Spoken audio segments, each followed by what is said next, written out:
One of the things that sort of started setting the stage for the New Deal was the decade before, the period before the New Deal, and the New Deal years, and the period before the Great Depression that led to the New Deal years. And that was there were a lot of things that were going on, prior to the New Deal.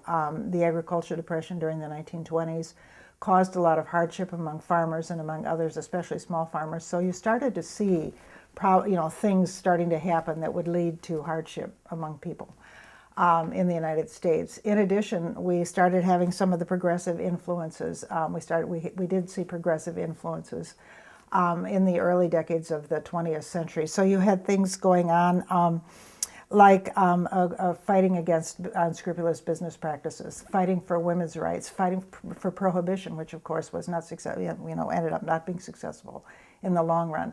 But women got the right to vote in 1920 through the 19th Amendment. And so you started to see all of these sort of influences coming together and bubbling up to the surface.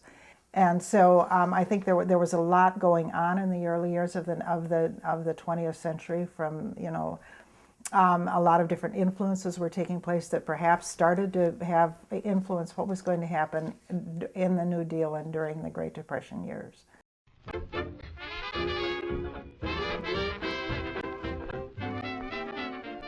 What happened then was in 1929, of course, in October of 1929, October 24th, we had Black Friday and we had the stock market collapse. In the 3 years between 1929 and the time when Franklin Roosevelt was elected president in 1932, the country basically slid into the Great Depression. And so by the time Franklin Roosevelt was inaugurated in March of 1933, because inaugurations were still in March at that point and not in January, as they are now, the country was in pretty dire straits. I mean, we've been through that recently. We know what it's like to slide into a recession. But I think some of the statistics that we talk about for the Great Depression perhaps would resonate with people who have been through the Great Recession, our recent Great Recession. And that is that unemployment between 1929 and 1933 went from 3% to 25%. And it was probably close to 50% of people who were especially young men who were of high school, college age, or 18 to 25-year-olds, that age range. So you have a 3% to a 25% skyrocket in unemployment kind of across the board. You have average family incomes falling by about a third in that 3-year period. So you start to see this collapse happening. Industrial production fell by about a half.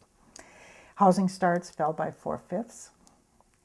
Stock prices fell by 9/10, and 11,000 banks failed, taking the savings of 10 million people with them, and no Federal Deposit Insurance Corporation, no FIDC, no support system. When the banks failed, the savings were lost, and so that was sort of the catastrophic situation that set the basis for the Great Depression, and for Roosevelt's President Franklin Roosevelt's coming in, and why his message during his campaign of a New Deal for the American people began to resonate, because people were afraid. I mean, I think fear took hold, and fear would take hold. It was very difficult for people. And then you would hear, the only thing we have to fear is fear itself, and that sort of thing, which was a very powerful message because there was a lot of fear.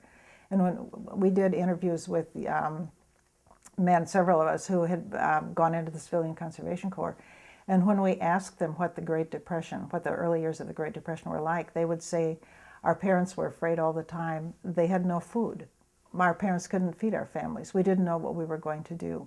We were abandoned on the streets, because our father would leave home, a mother would find work someplace else. Grandparents and other relatives would take the children they could. It was usually the teenage boys who were left to fend for themselves. So there were, the memories were, and this was in Minnesota, so the memories were pretty profound about the kinds of things that were going on. I think that puts a face to some of these statistics. People would talk on the Iron Range about 90%, unemployment reaching 80 or 90%. It was definitely a really, really very hard. When people say hard times, we think, yes, hard times. I think you have to think very hard about what they meant when they said hard times. Wow.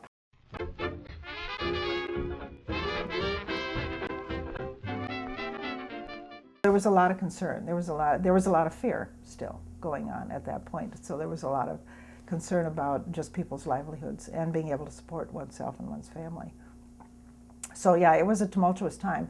There was concern that the politics would boil over, I think, a lot of the time, and that people would be so angry at what was going on that there could be,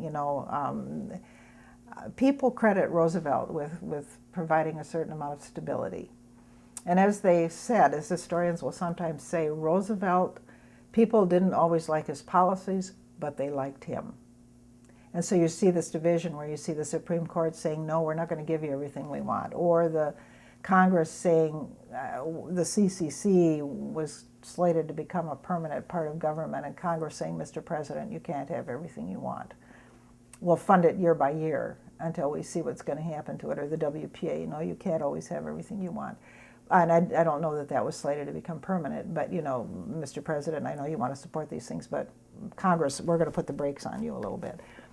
But at the same time, so people didn't always like the policies, but they liked the man. I think there was a lot of, generally, a sense that Franklin Roosevelt himself, was a strong enough leader to pull people through some of the fear and some of the anger and some of the rioting and some of the other things that was going on with programs that were cut.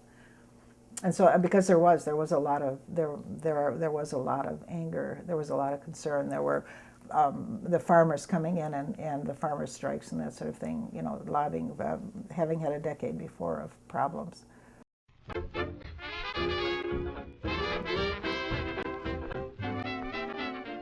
There ended up doing quite a few programs.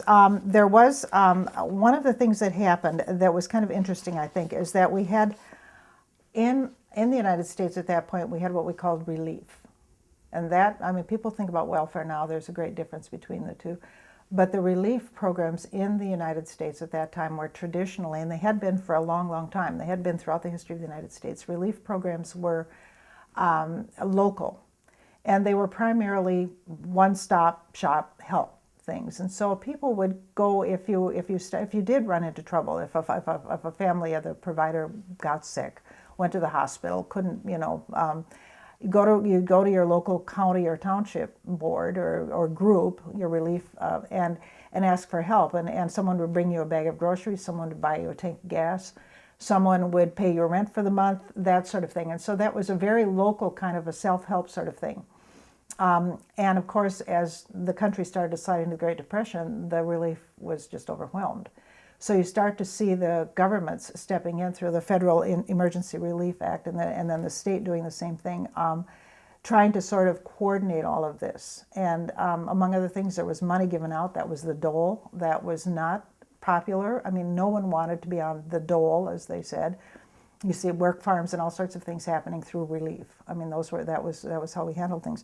But then what happened was that Franklin Roosevelt said, starting as first days he became president, was that he wanted to do what he called work relief, where if people who were eligible for relief could be provided work through some of the federal programs, and the CCC, the Civilian Conservation Corp, was a very well-known work relief program for 18 to 25-year-old young men. And so they were trying then to do things that would provide people, use the